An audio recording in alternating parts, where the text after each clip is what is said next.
휴거되지 못한 자에게 고함. 세 번째 메시지. 두려운 마음으로 세 번째 메시지를 올려드립니다.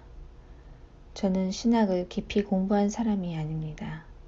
청년 시절 신학교에서 유아교육을 공부했고 별도로 전도사 자격을 받긴 했지만 개념도 없이 열정만 가득했던 부끄러운 과거입니다. 결혼 생활과 육아 그리고 남편의 사역을 함께하면서 제가 얼마나 위선적이고 바리새인 같았는지를 처절하게 깨달았습니다. 지금도 여전히 힘겹고 부족한 발걸음으로 사역의 길을 가고 있습니다. 저는 모든 것을 다 알지는 못합니다. 저는 많은 것을 알지는 못합니다. 단지 주님께서 비춰주시는 부분만 깨달아 알 뿐이고 그것에 대하여 최선을 다해 전달하려 노력하고 있습니다. 교회에서도 우리 지체들과 서로 깨달은 부분을 함께 나누며 저도 함께 성장하고 있습니다. 부디 여러 부족한 점이 있겠지만 비판적이나 공격적으로 메시지를 대하지 마시고 받을 부분은 받으시고 거부되어지는 것은 받지 마십시오. 저는 신학적인 논쟁과 교리적인 논쟁을 원치 않습니다. 저는 완전하지 않습니다. 이것이 저의 진심입니다. 저는 부족하지만 주님의 마음만은 여러분께 전달되었으면 좋겠습니다. 정말 피를 토하는 심정으로 세 번째 메시지를 올려드립니다. 금요 기도회 가운데 주님이 주신 감동입니다. 천국은 지도로 갈 수 없는 나라이다. 하나님의 나라는 지도를 보고서는 절대로 갈 수 없는 나라이다. 순간적으로 약 1, 2초 정도의 짧은 시간에 하나님의 아름다운 성을 보여주셨습니다. 천국은 지도로 갈 수 없는 나라라는 말씀이 무슨 뜻일까요? 천국은 모든 것이 영생하는 나라입니다. 사람만 영생하는 것이 아니라 천국에 속한 모든 만물이 영생하는 나라입니다. 영생이 무엇입니까? 영생은 오래 사는 것이 아닙니다. 영생은 결코 죽지 않는 것입니다. 천국은 시간이 흐르는 곳이 아닙니다. 세상은 시간이 흐르기 때문에 빠르거나 지루함을 느끼는 것입니다. 시간이 흐르지 않는 곳, 예수님의 말씀처럼 천년이 하루 같고 하루가 천년 같은 과거와 현재와 미래가 공존하는 곳, 태초로부터 지금까지의 하나님의 백성이 함께 있는 곳, 돌멩이 하나도 풀 한 포기도 결코 낡아지지 않는 곳, 그곳이 천국입니다. 즉 천국은 모든 것이 살아있는, 모든 것에 생명력이 있고 모든 것에 빛이 머물러 있는 완전한 나라입니다. 그렇기 때문에 생명을 얻은 자만 그곳에서 살 수 있습니다. 예수 그리스도의 생명을 얻은 자만이 그 나라에서 살 수 있습니다. 또 증거는 이것이니 하나님이 우리에게 영생을 주신 것과 이 생명이 그의 아들 안에 있는 그것이니라. 요한1서 5장 11절 말씀.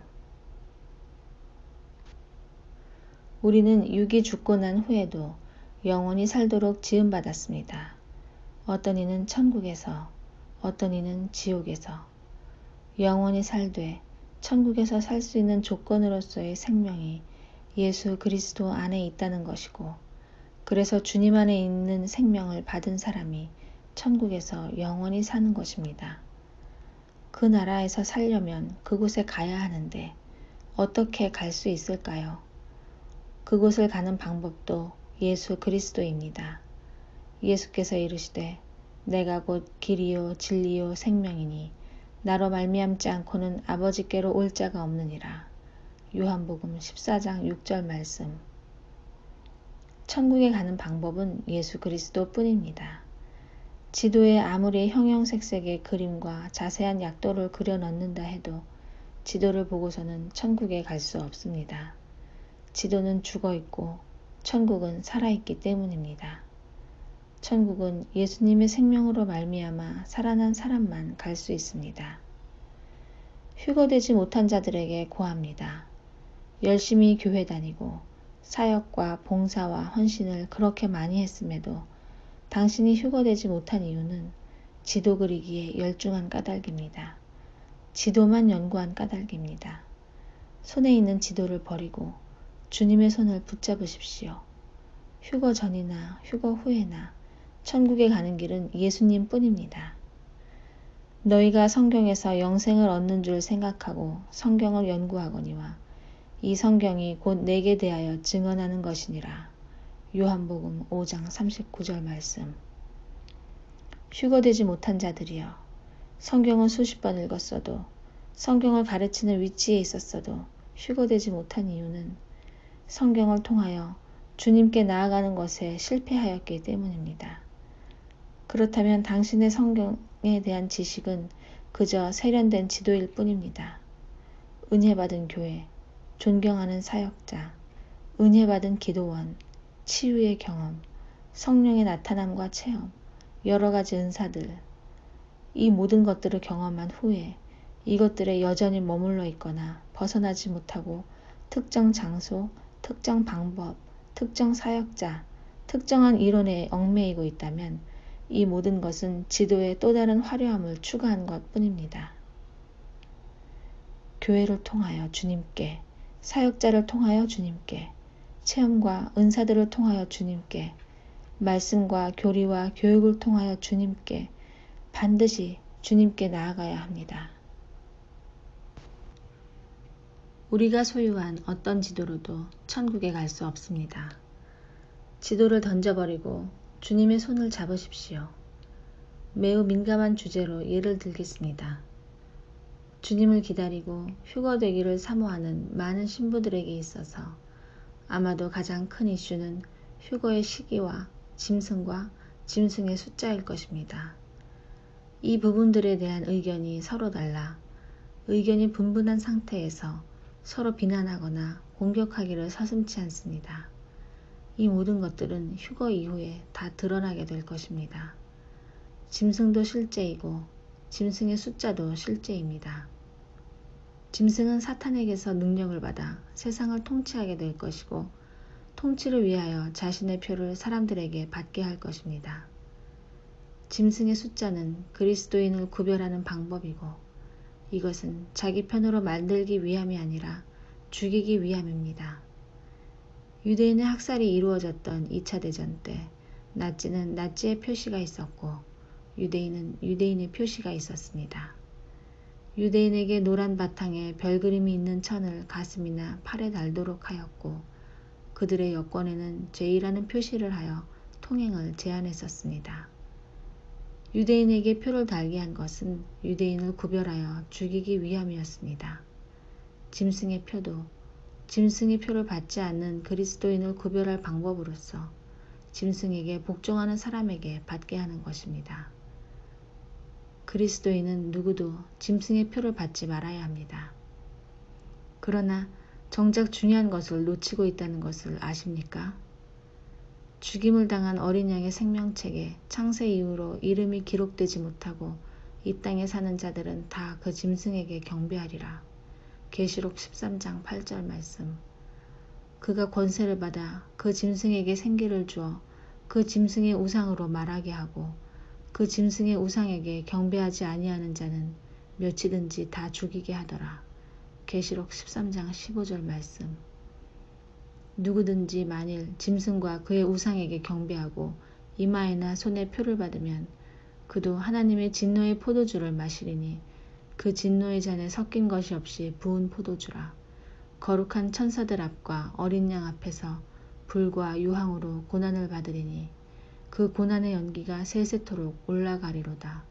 짐승과 그의 우상에게 경배하고 그 이름의 표를 받는 자는 누구든지 밤낮 쉼을 얻지 못하리라 하더라. 계시록 14장 9절로 11절 말씀. 절대 받아서는 안 되는 짐승의 표를 누가 받게 되는지 성경은 이렇게 말합니다. 생명책에 이름이 기록되지 못하고 이 땅에 사는 모든 자들. 다시 말해서 짐승의 표가 무엇인지 아는 사람이 표를 받지 않는 것이 아니라 생명책에 이름이 기록되지 못하고 이 땅에 사는 사람들이 표를 받게 되는 것입니다. 아무리 열심히 짐승의 표에 대하여 배우고 학습하였어도 생명책에 기록되지 못한 사람은 짐승의 표를 거부할 수 없을 것입니다. 짐승의 표를 받지 않을 능력은 지식이 아니라 예수 그리스도입니다. 사드락과 메삭과 아벳느고가 죽음을 각오하고 풀무불에 들어갈 수 있었던 담대함의 근원은 하나님에 대한 지식이 아니고 하나님과의 관계입니다. 다니엘이 죽음을 각오하고 사자굴에 들어갈 수 있었던 능력의 근원은 하나님에 대한 지식이 아니고 하나님과의 관계입니다. 생명을 걸고 짐승의 표를 받지 않을 능력은 짐승의 표에 대한 지식이 아니고 예수 그리스도와의 관계입니다. 어떤 분들은 우리가 모르고 받은 그 무엇이 나중에 짐승의 표가 되어 구원을 잃게 될 수 있다고 말합니다. 이것은 하나님의 구원에 대하여 너무나 크게 오해한 것입니다. 하나님의 구원은 절대적으로 예수 그리스도를 믿는 믿음과 자유의지입니다. 아들이 있는 자에게는 생명이 있고 하나님의 아들이 없는 자에게는 생명이 없느니라. 요한 1서 5장 12절 말씀.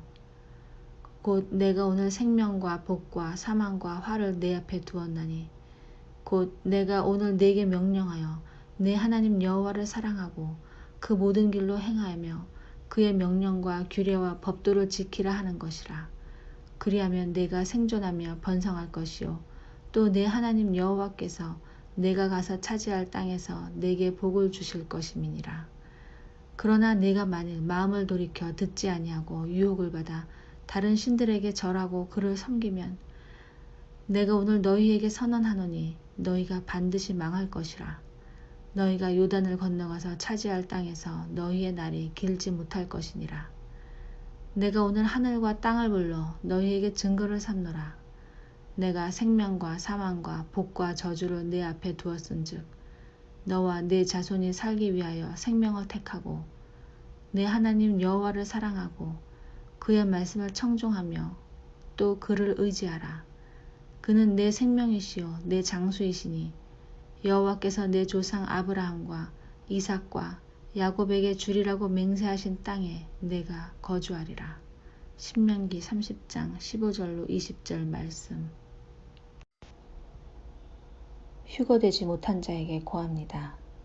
일정 시간이 지나면 짐승이 자신의 모습을 드러내고 자신의 표를 받게 할 것이며 표를 받지 않는 자들은 엄청나게 두려운 환난을 만나게 될 것입니다. 짐승과 짐승의 표를 이길 힘은 짐승과 짐승의 표에 대한 지식이 아니라 생명이신 예수 그리스도입니다. 당신은 이것들을 선택해야 할 기로에 서게 될 것입니다. 바르게 선택할 수 있는 능력은 예수 그리스도 뿐입니다. 손에 들려진 지도를 버리십시오. 그리고 속히 주님의 손을 잡으십시오.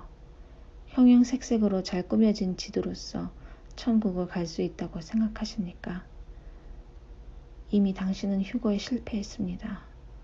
그렇다면 이제 당신이 움켜쥐고 평생 매달려온 지도를 과감히 버리십시오. 실제하시는 주님과 실제 사귐 안에 들어가십시오. 그것만이 당신이 영원히 살 수 있는 유일한 방법입니다. 살아계신 주님과 살아있는 사귐 안에 들어가십시오. 그것만이 극심한 환난의 두려움과 고통을 이기고 다니엘처럼 담대하게 믿음을 지키는 유일한 방법입니다. 주님도 실제이고 주님과의 사귐도 실제입니다. 주님과의 사귐 안에 있지 않으면서 무엇인가 붙들고 있다면 그것은 생명도 없고 능력도 없는 지도 조각일 뿐입니다. 이 글을 쓰는 시점이 휴거 전인 것을 감사드립니다. 미련하고 연약한 저를 깨우시는 아버지의 신실하심에 감사드립니다. 매일매일 예수 그리스도의 생명 안에 머물 수 있기를 소원합니다. 주님.